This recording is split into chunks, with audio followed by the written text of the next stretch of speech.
I hope this thing is recording separately. Imagine recording over the first one. That's what I'm saying. Anyway. Should we call Mooch? Bro, we might have to call Mooch on this one, bro. Hey, welcome to episode 2 of the Boys Quarter podcast. We're back again in the same clothes if you're watching it on video. Because we're recording on the same day. Because Yeah, it's bro. COVID times and we're trying to respect the rules, aren't we? Yeah, we are. By recording 3 shows in one day. You like to meet up for work, and this is work. We're working It's right a now. pandemic podcast, bro. For real, man. For real. How's the pandemic been for you? We're bro? still in it. I mean, You know- how's it been so far? you know, are Nigeria- you still like? Are you still the same as you were when you started off? No. I'm 'Cause more I've- accustomed to a pandemic. Okay. I think it started hitting me more now. Oh, it hit me this time. Yeah. The first time, you know, Nigerians say like joke. Like joke.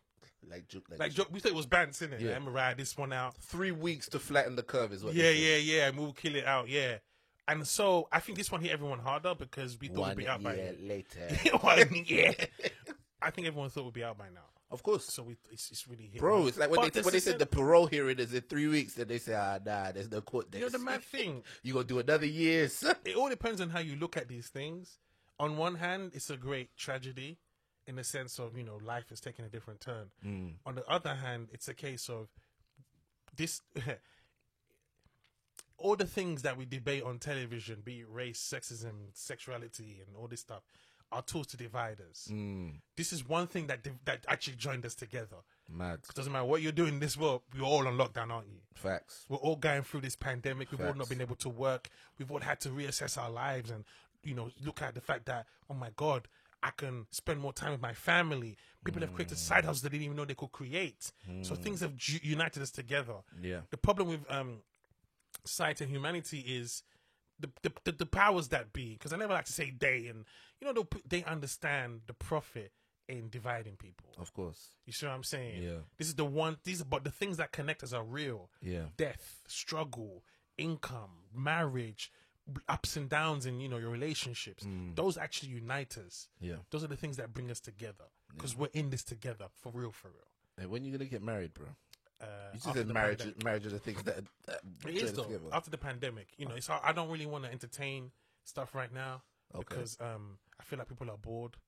And Oh, you feel like people just kind of you'd make a bad decision because yes, and we're lining up for entanglements for outside because don't forget we're gonna come out of this pandemic. Yeah. You don't want to be in a relationship when that happens. This brother. Because it's whole season, and I'm talking for men.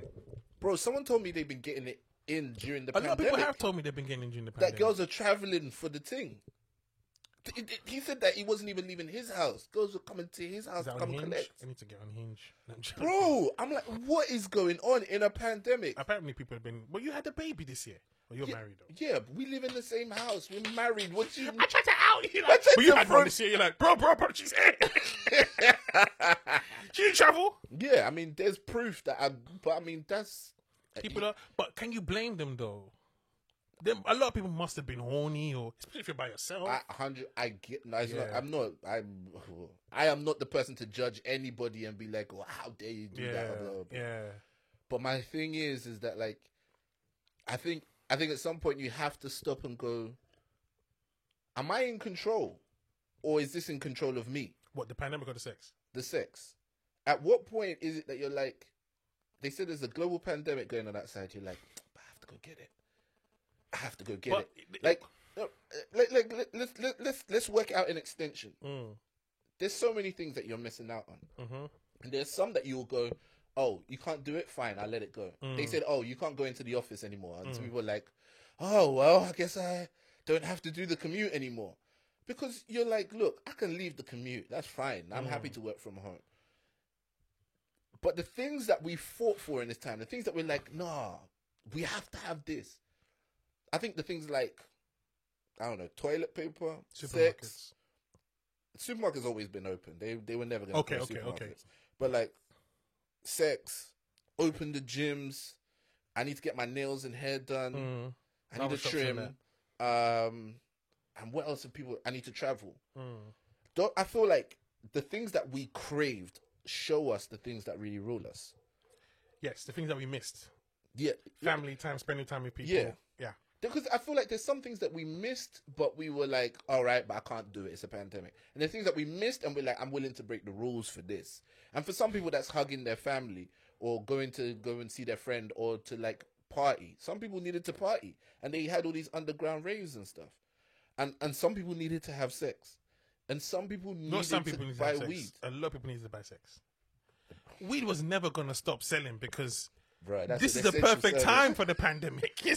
We went up by 20%. It's Friday. It's Friday. I ain't got shit. No, it's Monday. I ain't got shit to do for the week, nigga. So I'm on furlough. People, I mean, it's funny because I'll be interested to see the spikes in drinking. Oh, I think it went up. Really? Yeah. I didn't know that. I think That's it went scary because you don't want to be drinking. Yeah, and you know, you don't want to be drinking, and you don't want to be drinking in the house in a way that you lose track of like normal days and so on. I wasn't showering for some, like I wouldn't bath for like 2 days straight. Bro, of course, but I wouldn't trip because I'm just like, I'm at home. This is it. So when you're starting to break down your normal cycles and stuff, and you now add alcohol to it, you can go. But it's funny how one thing that changes can escalate, that can disrupt simple stuff. You start doing like if you wake up at 8 o'clock. You go and have a bath. Yeah. You eat your breakfast and then you come and watch a Netflix series. Yeah. That's the routine in the morning. But then the pandemic, of course, so now you wake up, you don't have your bath. You just go and get the food. Yeah. Come back in the same clothes. You watch a Netflix series. Yeah. You didn't wake up at 8 o'clock. You woke up at 10. Yeah. Those little changes there. Yeah. Can create a spiral of boom. 100%. You've lost total control, bro. And you can still feel in control in mess. Yeah. Oh, of course. But you normalize the mess because it's every day. You normalize the mess. You've been in mess so long, you're like, I got to do more. I have to try. I got to do better. I've got to try. I've got to try. I'm better than this. Yeah, bro. I need to do better than this. It's because, I mean, it's mad because it's weird because the world definitely changed. And people realize what's important. Unfortunately, as soon as we get out, those things are not gonna matter no more. People get right back to the same. Old. There are people complaining, I can't even see my mum. You didn't see your mum normally. I know. You didn't visit her I remember anyway. when I saw this couple on television. Remember that first time they let us out and they were like, we still advise people not to go to Bournemouth Beach. I love how the government said we still advise people not to go to. Motherfuckers was breaking COVID laws. And then you said we could go out, but don't go to the beach. The beach was packed. Bruh. But, you're white people justifying that, we've just been stuck in the garden for 2 months. And I was like, you've been stuck in the garden. The people that don't have a garden, right? No. Bro, so much respect because in that first one where it was like you can only go in your garden, basically, I was like, if we don't have a garden, what do you expect these people to do? Because they closed the parks as well. Absolutely. They didn't want people going for walks in the park. Yeah. Obviously, people took the piss. Too many people went to the park. It yeah. was like people were doing people raids in barbecues parks and just chilling in park. But it just shows you what human nature is, bro. People need connection, man. Of course. People need that connection. This is my brother. I need to get out the house. My brother, I went to see my mum in Essex. Bro, sometimes you'd be looking at your brother like, you do need to get out the house. No, I mean, my other brother. For 6 days. My other brother. It's funny, I live with my brother. Yeah. And even me and him were like, you okay? I'm like, yeah, I'm all right. Because it's just literally in a small space, back and forth. Face me, I face you. Yeah. Luckily, we get along. Yeah. And we have, we understand. If he's in the living room, I just can't chill in my room, and vice versa. Yeah. We're not in each other's bed. I want to watch the TV. Yeah. And we have that Nigerian connection. He's my older brother, so I have a lot of respect. Do you call him brother? Never. But I will cook in the house. I'm like, yo, I just made some food. If you're hungry, go get some food. Yeah. Yo, drop me one. Hey, listen, you're gonna cook today. I beg you, buy this. So we have a good relationship. Yeah. But some people don't have that. Yeah. But I was talking about my younger brother, who they live in Essex, and I went to see my mum, and he was like, listen, if you need a lift home, let me know. So I might be leaving here at 1 o'clock. So yeah, that's cool. So nigga, you need to get out of the house so bad. You need to drive at 1 o'clock. Bro, it's like, where'd you want to go, man? Yeah, he was just like, I just need to drive sometimes and just get out, For real. Because he's a pastor. Yeah. So he has to drive to church to do his videos. Yeah. And so he said that helps, But he misses his congregation. 100%. They miss him. Yeah. Just that. And it's not like they're not getting service. They're getting online service. Yeah. But like you said, we need connections. We do need it, man. We do need it. What's like, first thing I you're can't doing, lie man? to you. Coming here today to record. Yeah. As I was getting closer, there was like, oh my God. I ain't been here in a minute. For real. Like I didn't know how much I needed this. Bro. I needed it. I knew I was needing it. I knew I was getting to the point where, do you know what it was for me, bro? when we started opening things back up, I booked a family holiday to Dubai, right? So that was supposed to come in April. Right. And everything in me was looking forward to it, bro. Everything in me, like, just it was chill, keeping me man. going. You know, me and my daughter will sit down and watch people's travel vlogs to Dubai, be getting guests together. We'll be looking at all the water parks we went to. You tried to kill yourself, bro. Bro, I needed something to keep me going. Right. I But needed you it. overloaded on You know that what I'm one. saying? But really, like, my daughter's excited. I'm excited to see her excited. Like, it's a whole thing. When Boris comes out and says travel's not coming back till at least May, bro, I went into an absolute spiral. I already knew I needed, like, connection before then. I knew I needed a break. I knew I needed to start seeing people. I knew I needed to change the scenery. When he said that, it was like I went to jail and I didn't do anything wrong. I went into a pill. Bro, I was falling apart. And I was like, it took me a while. Like, I needed like a day or two of just mourning, of just like going take through that it. L. Just to take the L. But the only thing that got me out of it was like, all right, cool. The plus side is all the money I put aside for it or whatever, I can hold on to that money, right? And add But more I to still it. need something. Yeah, man. I need something. And I was like, I miss the stage. I miss even the work we were doing, because we hadn't done a Fumbi talks or nothing. Well, you know what? Last week I was supposed to come down, but I hurt my back from just sitting over and arching and writing. Bro, look at I life. said I can't keep This is doing life. it. Yeah. I had to get out.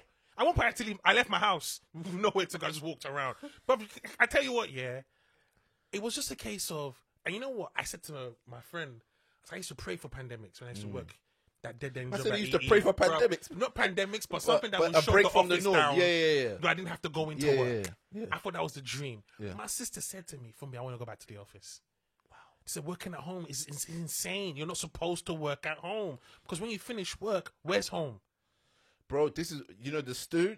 This is my Right. office place. It can't be the same as the living room. It can't be. It can't be. You need because a your separate mind, room. you need it. Yeah. So when you come in here, you know exactly. You said to me, you spend a lot of your time here. Yes. So when you leave this room, you can't be the same man in the kitchen, in the bedroom, and in the living room. Your wife won't like that. No. It's got to be a different order. Facts. So And that's this is just in the next room. Imagine having to work at home, bro. for your boss. Imagine if you're in your studio apartment, bro, and you sleep, all your rest, everything all in your, the same spot. everything in the same spot. That's why, funny thing, when I was writing, my room was where I write. Yeah. I was getting to that part where you have to dig deep to get your story out. I had to leave the room Wow. and go and write in the living room.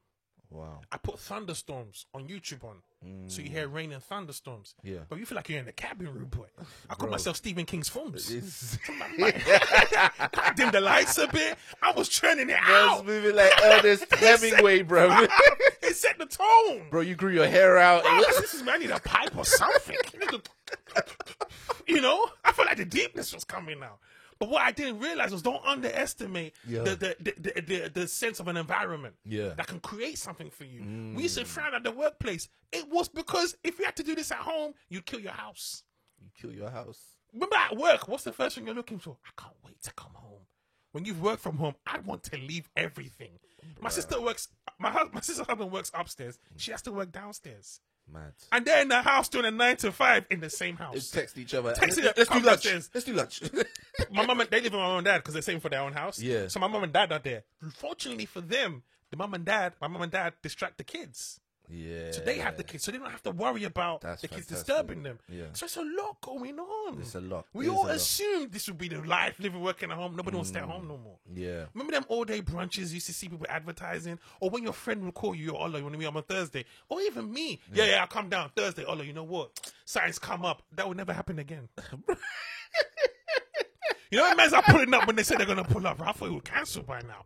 You know, when you people are showing up to things they're supposed to show up Things to. will never be the same. They will never be the same. They In will fact, never take our Tupac quote for the episode. Tupac quote for the episode. What we've been talking about. Just the things I mean, things will never be the same. and just the things that we realize that we don't necessarily, what we need is connections and Yeah. Well, I'm gonna quote one from Unconditional Love. I know Tupac has a bar about how we need each other.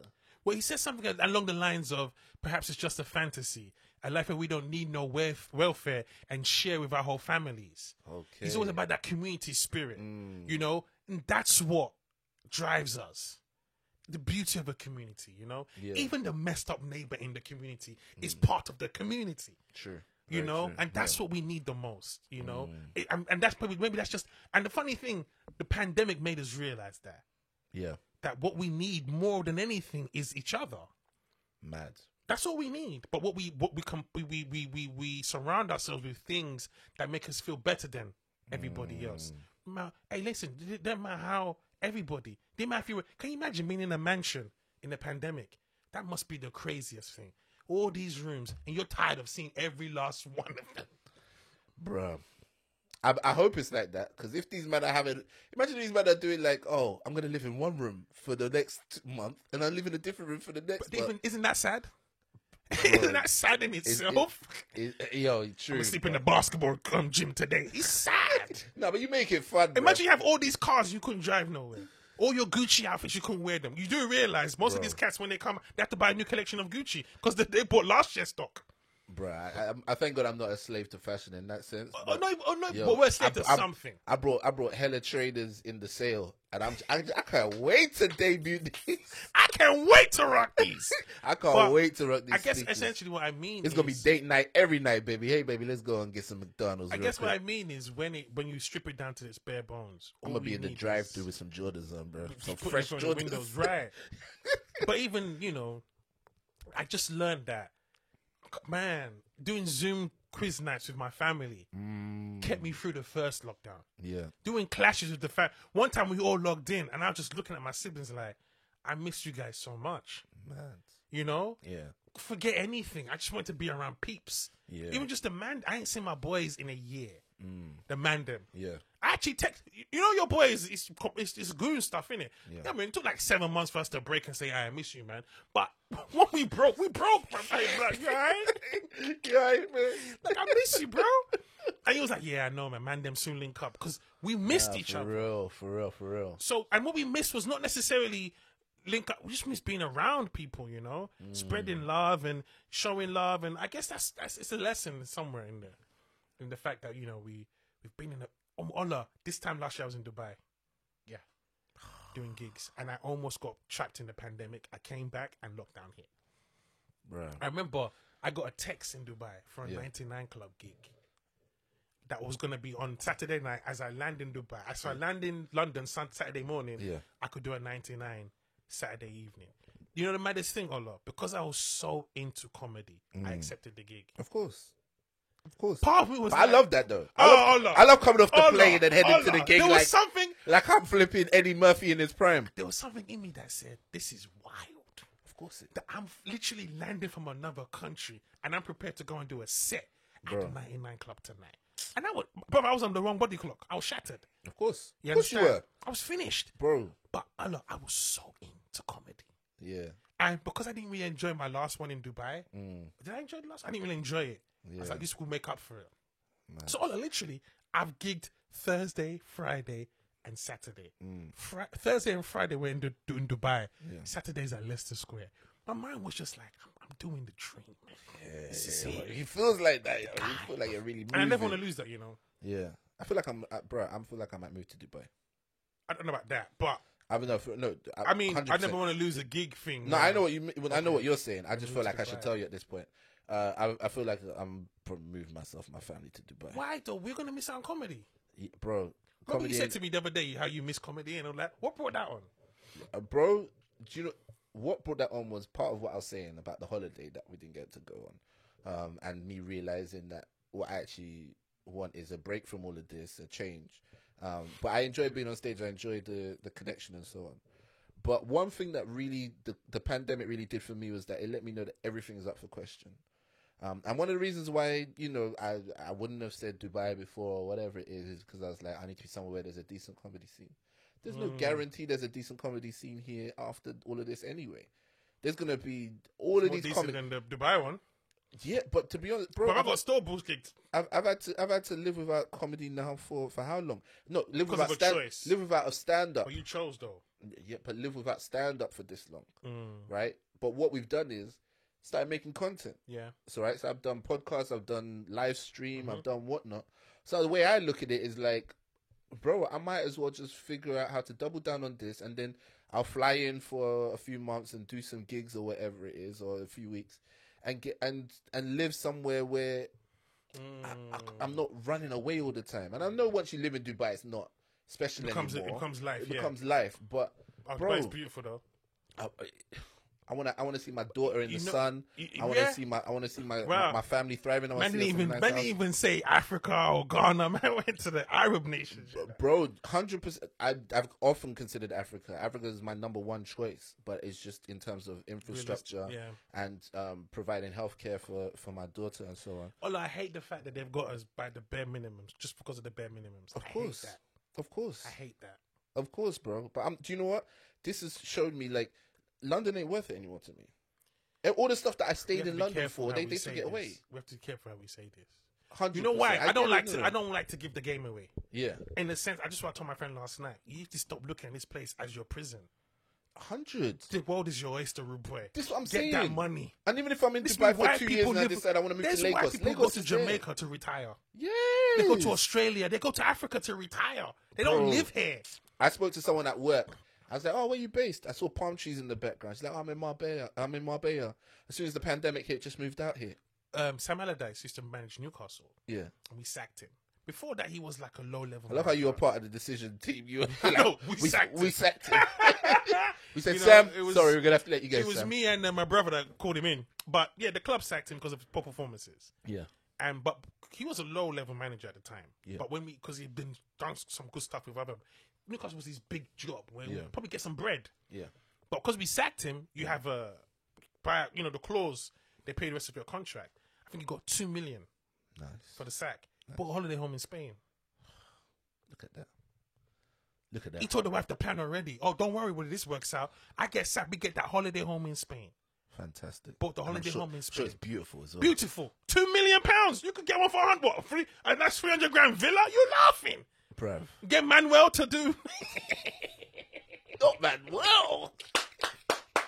Man said it's the 40 Towers, bro.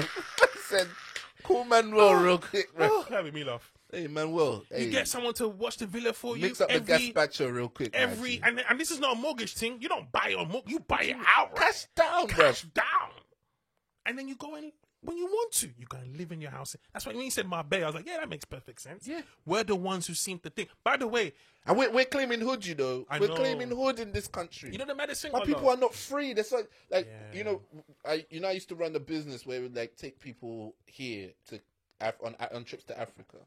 The whole point is, I really feel like those of us who are Black British who are here, we would open up so many horizons for ourselves if we actually realize that the rest of the world isn't just maybe for quick holidays, stunting on the ground, blah, blah, blah. Business. Bro, it's for business, it's for life, it's for love. There are black girls here who say, oh, I can't find a black man, blah, blah, blah, to fall in love with. I'm like, that's because you expect him to live in your postcode.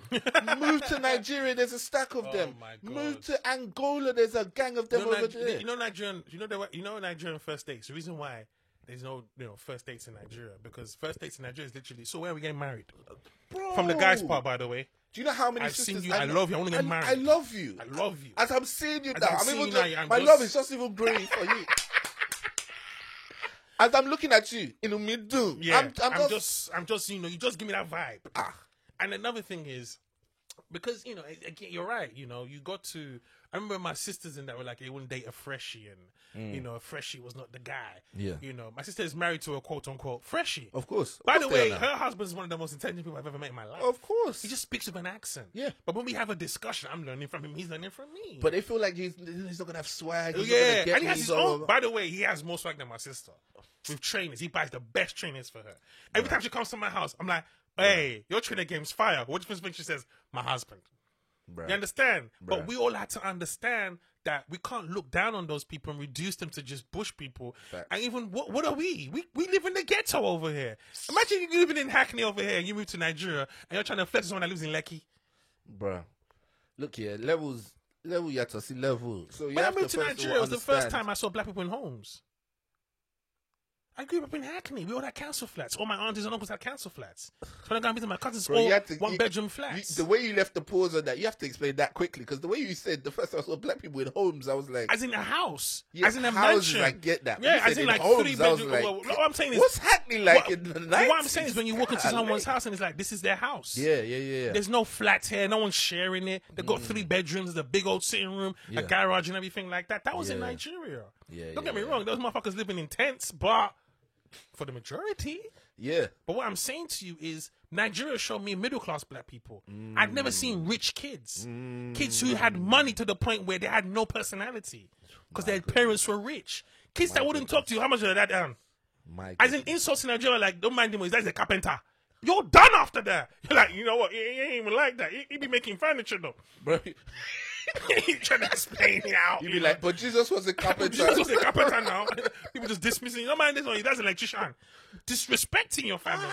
Yeah. So I grew up in that mode. That's so not right, by the way, guys. Don't do that. Those things. Don't do that. But what I'm saying essentially is when I told people I was moving to Nigeria, everyone was like this. How did that work out? And you're like, it was amazing. So the idea is we look at London as the goose, the golden goose, and it's not.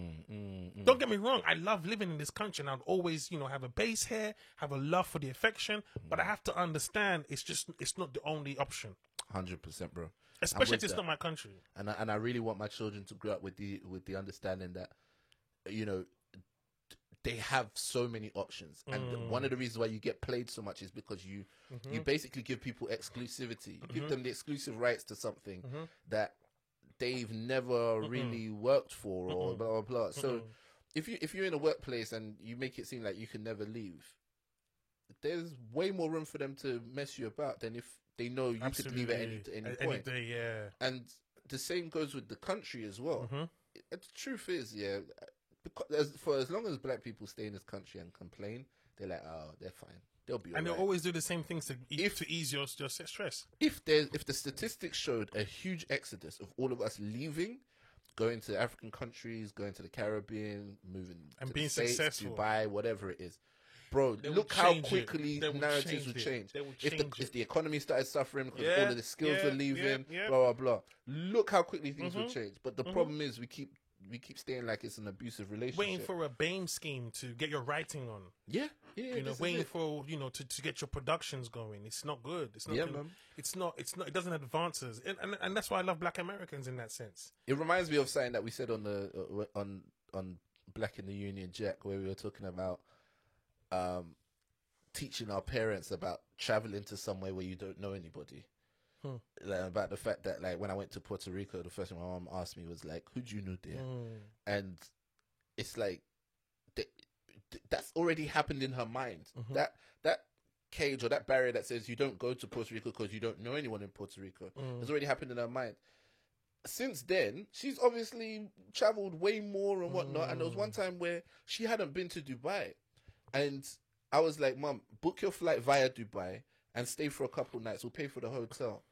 Now she talks like Dubai is her spot. She done been through Dubai. I was like, you don't know anyone in Dubai, but you're able to go there. You're allowed. You're allowed to go and explore something else. Yeah. I was and just taking the pressure off her and saying, do you know what? I'll cover the hotel, whatever it is. See how she was. I didn't even get her the nicest hotel. Like, let me be honest with you. I didn't have peas like that, but I got her a hotel that had little kitchenette in it. They had a pool on the roof. It was still a 5-star, but it was like in the old part of Dubai. See how she was. I love when gassed. people say that the old part of Dubai. When you go to the part of Dubai, this the old part? Bro, no, but the old part is a far cry from all all the stuff that people show on Instagram is not the old part. Yeah. So, all the places they be putting us when we go and do gigs there, I couldn't afford those ones. Okay. So I put her in. So it wasn't the Hush Puppy Suite? Nah, it wasn't that one. It wasn't that one at all. I'm sorry. When I get money, I'll look after my mom like that, but I ain't had that. Imagine going to jail with a name like Hush Puppy. That's not the kind of name you want in the prison. Bro. What was your name out in the streets? Hard Slippers, what they used to call me. Butter. No, you just call them Hush. I just be like Hush. I was Hush. Yeah. Why? Because you heard my name. Shh. You can't let that Hush Puppy come out. Your name was Hush Puppy? Oh, yeah. Oh, you and my cell tonight. Imagine that. Hey, we can't be laughing about that, but that's grim, bro. But yo, the whole point is, watching her unfold, she was sending us videos. She was guessing, look, I have kitchen, I have blah blah blah. She was so walking around the hotel room. I was like, this is it. And that's going backwards in generations, just showing my mum that, like, you don't have to, like, only visit people that you know and only go to places. Although, don't you get worried when I been. book stuff for my parents, I would like them to know someone in the area, because I get worried. I'm just a worried person. My dad, though, I worry about my mum. My dad is like a European person. Yeah. He doesn't mind to just be anywhere. So yeah, but he's travelled though. He used to be on the road. And he was a roadman still. Yeah. You're right. He left Nigeria to Belgium to all these countries he had to adapt to first. Yeah. I remember one time he called me. I'm in Italy. What are you doing there? You know, we got a pastors conference and I'm preaching to the people there. So, you know, I was like, okay, well, let me know when you come back. Just let me know when the flights and that. And he came back. I said, how was it? Loved it, man. He just loved the experience. This was in Italy. Yeah. So, fantastic, bro. I want to visit the continent more. Okay. Yeah, that's really something I'm embarrassed about. But again, you know, I was stuck in that, you know, colonial mindset of, you know, you go on holiday. Holiday is America. I remember one girl, she said, you know, it's going to be my 30th. And I was like, okay. She was talking about, you know, going to the south of France and maybe beef or whatever. So why don't you visit the continent? She goes, for my 30th. I was like, yeah. She's like, you don't go to Africa you don't go to Ghana for your 30th. I mean, you don't have to go to Ghana. You can go to Senegal. You can go to South Africa. Bro, you can go it's to, big. You know, it's Liberia. such a big concept. And to be honest, but she had no interest because those places are not advertising other than gnashing of teeth and whatever. Yeah, and to be and that was one of the biggest selling points and also biggest challenges of when I had that business that I was telling you about. Was getting people to be excited about. Not even just get excited. Some people will be excited, but everything they've ever trained their mind for is, what if I get robbed? Yeah. What if when you get there, you know, something so happens? And it's like, you've never considered that everything could just be fantastic. Well, one girl said to me, you know, I'm worried about going to Nigeria because, you know, I heard they kidnap people there. And I was like, you know, we're still looking for Madeline. Has Portugal said since the Madeline incident, the tourism numbers have gone down? But to be honest, fair play to European countries. They manage their image very well. Very well. We have the deadest PR team in the world. We don't do PR at all, bro. We let English people do PR. We let the World West do PR for us. Bro, we tap into that negative PR. We go and tell everybody, you're don't going go to Nigeria. Yeah. Oh, make sure somebody comes and picks you up. Can you see the hatred that they gave to us? Rather than us repel it, we accepted it. Bruh. That's why when black people show aggression to each other, it's times 10. Yeah. Not because we don't like what the person is doing. The idea of this is a black person, this is how they behave. Yeah. That hypes up that anger. We don't channel that anger to white people. Notice it. Remember that woman, that Karen, that was talking to that guy in the park? Yeah. And she was like, I'm calling the police. And she fell apart on the phone. Yeah. And this guy was just like, I'm just recording this. Yeah. If that was a black woman, he wouldn't even, he called her a bitch and a hoe. It wouldn't even go viral. How do you know? That's how we have that aggression towards each other. Angela Davis said it in her book. She's like, I used to watch black people fight each other and cuss themselves out so much because the oppression and the anger we felt, we couldn't channel it to the people that were actually giving it to us. Man. So when we're arguing, you bitch out, you know, cut that nose off, nigga, those big ass rubber lips, nigga, and they will go at those things that they were told to hate about themselves. And you see in today. That's why when you see grime hype and beef hype and rap hype, we're always scared because we know it can lead to the next level. Because black people have such an anger towards ourselves because of the hatred and the images we consistent. Like you said, we didn't say that's not us. We say, you see, those Jamaicans always stealing. You know, but that's not what happens. We just adopted the lies they told about us. That's why we have so much animals. That's why we can't work together half the time. Because we assume he's going to swindle me because he's Nigerian. We assume he's going to be this because he's Ghanaian. We assume he's going to be that because he's Jamaican. Man, we work with white people every day who put a carrot up your ass and fuck you anyway. And you still find ways to explain that. And you still find ways, you know, I just wasn't the right one. Yeah.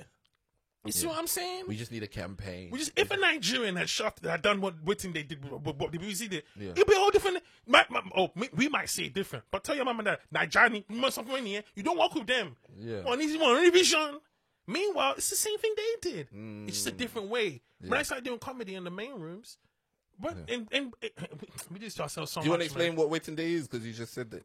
The pilot we did with the BBC, we did a pilot together with the BBC that we thought was going to be, you know, shown in Nigeria. It was a good pilot. It was solid. Had all the elements. One of the sketches that we put out, they said there's no audience for this. That was their excuse. They don't know who the audience is for. The audience was right there where you filmed it. Who do you think came to watch the show? The audience. But because they see it as black African. It's not their audience. Yeah. But it wasn't for them. It wasn't supposed to be for them. We had class in there. Asking Vox Pops of stuff like, what would you do? What would you rather have? Nigeria have a billion naira, or Nigeria have constant electricity? Provoking thoughts. What they would rather see. And it was funny as well. And it was funny. What they would rather see, or what the world is accustomed is to pronounce hippopotamus. Oh, it must. And everybody laughs. Yeah. The ignorance of Africa is funnier than the intelligence of it. So it didn't fit into the mold. We were too smart for the project they gave us. You saw the skits they had for us initially. Bro, we refuted that. I don't even want to ever. Right, but the skit we did put out, the skit we did put out, which was the not being married. Yeah. These were things that African women and men could relate to. So when you saw the comments, people were asking us, how is this so accurate? Yeah. Because the people writing it have an insight. That struggle literally came from my mom always asking me, "Ijolo ma marry?" So I now wrote a sketch of how important marriage is to Nigerians, to the point where if you're bringing drugs into the country, just say you're not married. They're like, eh?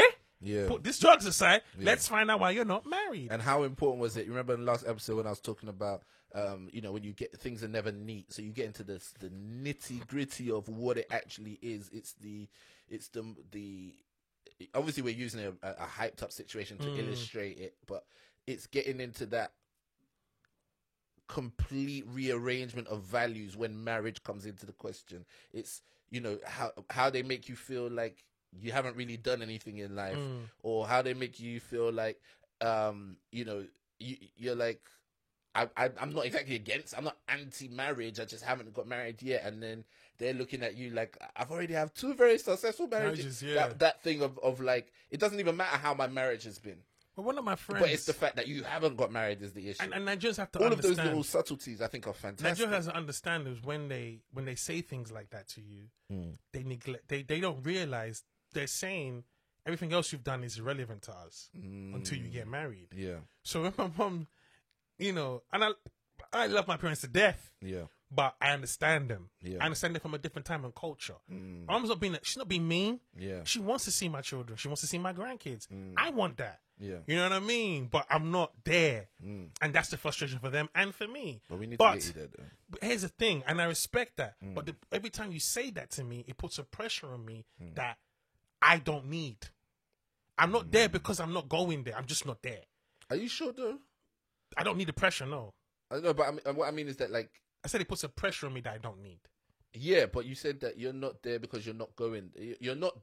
I'm not there because I'm not going there. I'm just not there. It might not be what's right for me right now in my life. Okay. Just what I'm saying. Like, marriage is a commitment. I might not be in that position where I can commit with that. Yeah. For whatever reason. I'm not saying it's right or wrong. It's just not. Just don't devalue me because I'm not. Do you know what it is? I think there's a healthy balance in this, and I feel like we often go to two What extremes. if I don't want to get married? And I'll get to that as well. But I think in this case, I think there's a wisdom in what the parents do, is because they understand the value of marriage, what it builds up, the opportunity for you to really work with somebody, build with someone, have a good environment with which to have kids, raise kids, having the responsibility and what it pulls out of you in terms of growth, in terms of thinking of new ideas, challenging you, taking on responsibility, maturity, all of these wonderful things that marriage has been known to develop in men and women. And also, I think on the other extreme, I think sometimes in like the Western world or the Western approach to things, there's this like idolization of career, and people chase career. They get whatever level of success that they get, and then afterwards they realize the things that matter to them are being able to have a family to come home to.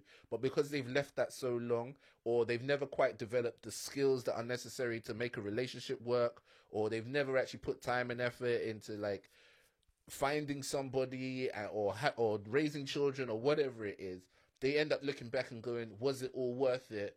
I gave 50 years to this company, and at the end of it they gave me a gold watch and sent me on my way. I'm not sure this was worth it. And I think it's like, but a pandemic has also asked questions of, should I have got married? Why do you say that? Some people are leaving their partners, and people are breaking up and realizing this wasn't the one for me. Because we've been stuck in this house together. Some people have realized they've been playing characters. I've just been playing house. Do I still love this woman? No. But the job and the thing made it convenient for us to coexist. Now that we're in each other's spaces, it's like, do I even like this person? And that's another aspect. That's just another story. Yeah. And I agree with you. The idea that you go obsessed with the career thing. My thing is this. Things happen when they happen, in a sense. You do have to go out and get it. But I believe what you're going for at that particular time is what you want. It might not be what you need, but it's what you want at that particular time. And for me, what I want, I know what I want. I know what I need to do. Yeah. For me to feel, it doesn't matter what woman I marry. If I don't do what's inside right now, it's just going to destroy me anyway. And I hear that. And do you know what? And this is one part which a lot of people won't like, but it's just the realism of it. You have that luxury as a man. I do. And the thing is, that's why I'm going to move to a 25-year-old. A lot of women will say, I don't want to be married or whatever it is. But what you later on find out is that's a coping mechanism for absolutely for not being selected. The fact that I haven't been, nobody's proposed to me, or I haven't met a guy that has met my expectations of what I wanted. Yes. And so, whilst they will say that, oh, I don't want to, or I don't want to get married or whatever it is, or whilst they're saying, you know what, I'm chasing my career is, is very important to me. There are some things which you don't get to choose, which is your fertility, for example. And if you want to have kids with your husband, you're getting to a point where, 35 is when geriatric pregnancy, high-risk pregnancy starts. 35, Some dames, gone. And so that's why you find yourself in such a precarious position. And that's the reason why sometimes I give the parents a little bit of slack when they hard on their daughters, because I don't think the daughters fully consider what it is ahead of them. Right. The world has sold them that as long as you get your career. Our parents were 3 kids in by 24, Rubai. That's what I'm saying to you, my brother. I'm saying to you that they're like, get onto this case, because what they know is they've seen that auntie who's struggling to have kids and who's doing prayer point in church every week that, Lord, I just want to get pregnant. They've seen all those messages from church about Sarah and how she gave birth at 99 years old or whatever. And everybody's holding on to that story that I'm going to get my own and blah, blah, blah. And then it's like, you see your child and you're like, I don't want that for her. I want her to be settled in these areas, because these areas are going to have a long-lasting, lifelong impact. If a woman chases her career, when she has kids, if she wants to have kids, a lot of things get thrown into different priorities. Now you start looking at your career like, I love having this job or whatever it is, but my child comes first or whatever it is. Or maybe later on in years, you start looking back at your life and you go, do you know what? I love the fact I had this career, but I really wish I had somebody to die with. God is cold, man. Why He's the master of conflict. Why do you say that? Create these beautiful things, these beautiful characters. The woman's beautiful and amazing. I'm gonna give you a body clock. The man is this. I'm gonna make you unable to control your penis. And you're doing all these things. These are flaws. You know what I'm saying? The flaws he gave us are so amazing. But I find this very interesting about God is that it's balance. There's a balance in it, and is that the struggle? Then we don't have to do the balancing act. No, it's the fact that we don't fully understand the balance. Do you see what I'm saying? Okay, so basically, if you look at a young woman, a young beautiful woman, she has the world at the tips of her fingers, right? Okay. She has all the options. She has youth. She has her fertility. She has options. She should have a big ass. She could have a big ass, but at this point, it's most likely going to be perky. It's most likely going to be where everything is standing, everything is good, you've got energy, your body feels good, all this kind of stuff. But that doesn't mean she can bang, though. But wait. I'm joking. I'm being facetious. But the whole point is, this world or this society has convinced these women that this is the time to play around, right? But what they don't recognize is there's a downward spiral. Right? So for what men are looking for from women, they actually lose it as time goes along. So you're supposed to make hay while the sun shines. Use your beauty while you have it to secure for the years when you won't be as desirable or as the one that everyone's looking for to pick. But you would have secured somebody to be with who's going to love you regardless of how you look or whatever it is. Apparently. This is how it's supposed to work. Right. Now, as a man, if let's say, women want you to have resources, for example, this is very one-dimensional. Of course. But when you start off, you don't have the means that everywhere that is gonna really set you up. Young men coming out of university right now are in the same position as the women that they're dating. We all doing entry graduate level jobs or whatever it is. The men who've reached 35, 40 are the one making bank, right? And that's the reason why you can sit here and be like, I'm gonna date a 25-year-old. It's because you know that as a man, I was joking. As a man, you weren't joking, bro. I was joking. As a man, your stock is gonna rise as long as you're getting older. I noticed that. So because I got hair and I'm joking. I can't lie to you, bro. You start off chasing the girls. And that's why I tell these young pimps, take your time, bro. Take your time. Don't worry about it. She's not feeling you now. 10 years time, she's going to be on you, dog. But this is what I'm saying. So it's like there's a switch in men at the beginning, they have the high sex drive in their 20s. And women peak at 40. That's when men's testosterone starts to drop. It's a switch in power. When you say testosterone starts to drop, what do you mean? Bro, your testosterone levels have to dip at 40. What do you mean? What do you mean they dip? It dips as in like you're gonna have less boners, less strong boners. You're going to have less of that energy to like be aggressive in what you're doing. You're going to sometimes have effects on like your muscle density, the muscle growth, bone density, all of the things that testosterone affects. It drops. So there is an effect. Though. That's a liberty. Bro, but the whole point is bad mind. I'm telling you, bro. No, but the whole point bad mind. The whole point is if your wife has spent all of your 20s in your 30s. Why would God allow your wife to get horny at 40 and then reduce your erection? Because it's about the fact that you need each other. You need each other. In those 20s when she said she had a headache. Don't leave. In those 20s when she had a headache, it will be solved by the 40s. And now you're the one who controls how much sex she's getting. Now that's crazy, when she's finally comfortable with her body, she then had her kids, hopefully, and now it's you two. You have to figure each other out. No wonder granddad porn doesn't pop as much as granny porn. This guy. If you don't think that's funny, you're a hater. That's hilarious, but you are wrong for saying it because the image got in my head. The image got in my head. I'm just going by your theory, dog. But I'm just saying that like what you said, man. The balance is wild, and the balance is always tipping in different areas. Yeah, man. So the idea, tipping, pause. You mean like that? So all I'm saying is, you can't ever look at today and be like, based on today, this is how it's forever gonna be. Things are always changing, and so it's not just a matter of God just decides to put a body clock on a sister. It's so that she has her children in her youth. Right. So what happened? Britney Spears culture and stuff like that changed the game because the young woman didn't become the woman to have babies no more. She was the one that was to tempt you to want to hang yourself. Bro, I mean, I don't know if Britney Spears is the one to put on this, but the whole society is telling these young girls to just bang around. Is it bang around? So that men can enjoy the youth, men can enjoy the energy and blah, blah, blah. Male-dominated mindset controlling these. I think because the truth is this: all these women their sexuality is geared towards our pleasure. But what you're saying to me is that sexuality is actually meant for something more responsible than just giving boys a hard on. Yes, indeed. And I don't think it's necessarily. It might seem male dominated, but I think it's more self dominated, right? Okay. So women sometimes learn to maybe trade their sexuality for the things that they really want.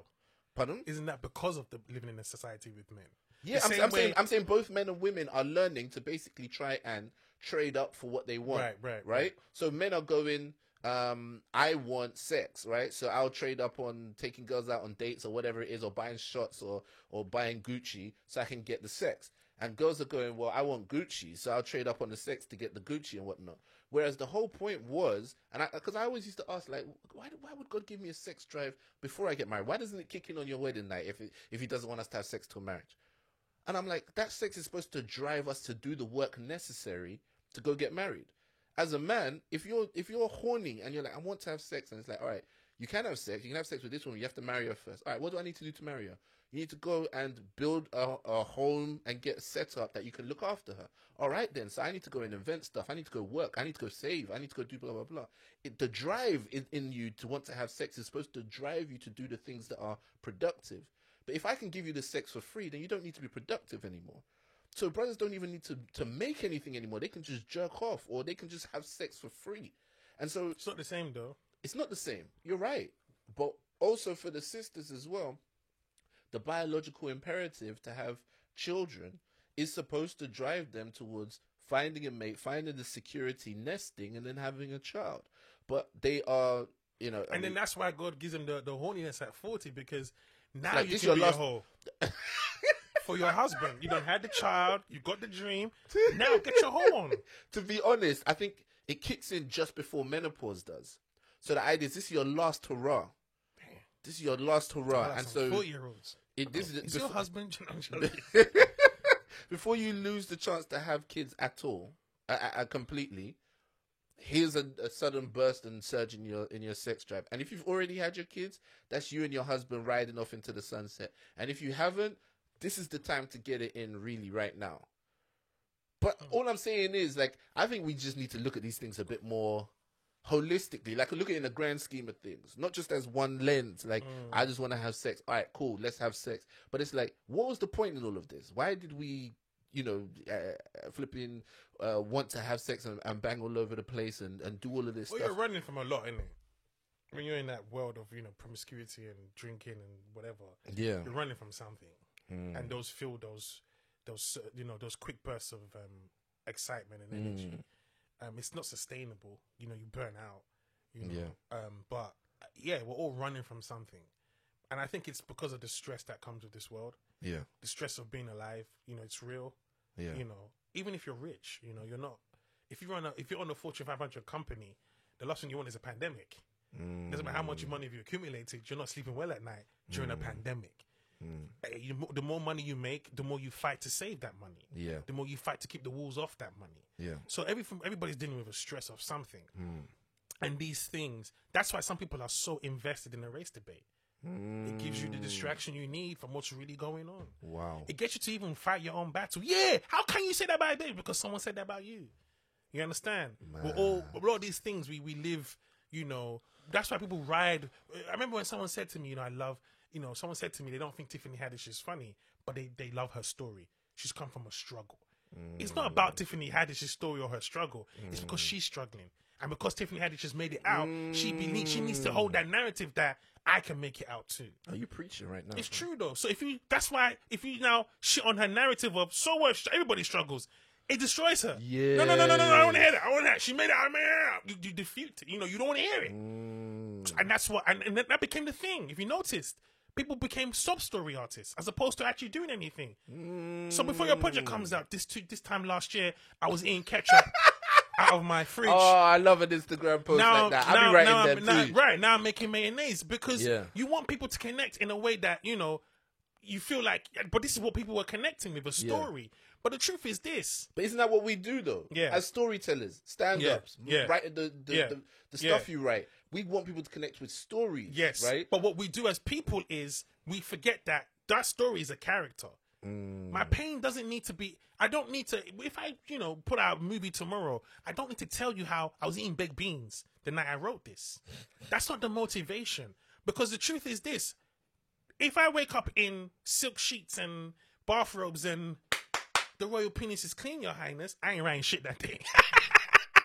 I'm not going to write. There's no experience there, But that moment of baked beans, that moment of woman Indomie, that moment of gives me a mindset, gives me a reason, a voice. My mom always say to me, that came from my struggle. Which means it's good for people to struggle. You know why? Because when you come out of a struggle, you win. When you don't come out of a struggle, you don't learn. Yeah. So it's important to understand that these things that we go through in life are there for us to tell a story. And everything we have in life, everything we experience in life is for one reason, to give back. Wow. So that person that's coming behind you... what is going on right now? That person coming behind you... Yeah. My dad will always say to me, you can't struggle in this country. Do you know why? I'll say, why? I've struggled for you. Wow. What can I tell my dad? My dad told me one time he walked from Limehouse. He walked from Hackney to South East London for his cleaning job. So every 2-hour walk. I used to walk it every morning. You think I cannot come and say to you, my manager, I didn't even get paid this weekend. I can't. Because what his level is completely different from 100%. Mine. So when he now tells me that story, I'm able to carry on. Yeah. That's why he went through that. So Fumbi wouldn't have to. So whatever I'm going through now. So you had to go through that. Right. So whatever I'm going through now, I give it back to my nieces, my nephews. Like you say, you say I'm preaching. We're getting older. Yeah, but that's why I get onto you about getting married, bro. Because you just said my nieces, my nephews. All that signals to me is there's an imperative in you to build legacy, and I'm not saying you can't do that via your nieces and nephews, but I'm saying that there is a route to doing that in which you are able to pass that. But I down. don't say I won't get married. It's just not married yet. And the thing is, it's not like I can't get married. I know. My inbox is stashed. I'm joking. I'm just saying. I'm not saying that you can't. This isn't a matter of your ability to. Yeah. This is a matter of what's holding you back, doing it and prioritizing it, right? Yeah, but you know, we're built different. We are built different. I'm the one in my family that was always, what's the word? I don't follow tradition. I break the rules too much. Clearly. Whereas you're such a good son. Like my dad would be like, oh, that's all I did. Married 2 kids, but I'm like, but he's not as funny as me though. You see what I'm saying? That was funny though. That's my comeback. Yeah. Hey, have you seen my show though? But he's so proud of the fact that you got a family. When I told my dad, I was scared. I didn't want to tell him he had a baby.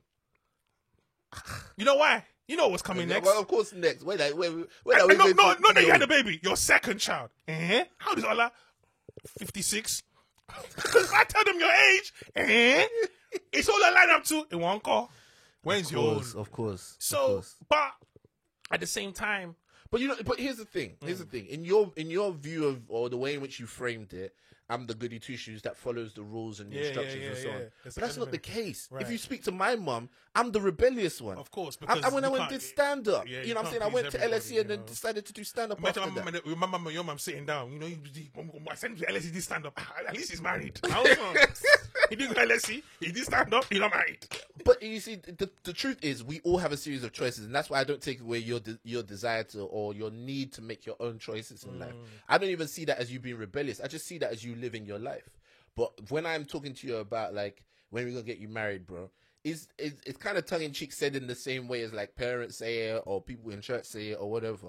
But what I am really trying to say is everything you say and do is perfectly geared for a married man, and yet you haven't taken the leap to fully live that out. Dog, the streets keep calling my name. They keep calling me. Keep calling me.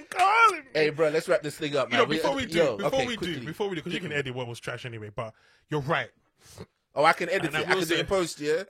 Hey, relax, bro. And I will say, you're right. You know, and I do want to get married. There's no way that because my vision is always, family holidays. Me, you, we get to kids together and we travel out. This is it, bro. I want that. Yeah. And I'm so much like my dad. My dad built a family, and I envy that so much.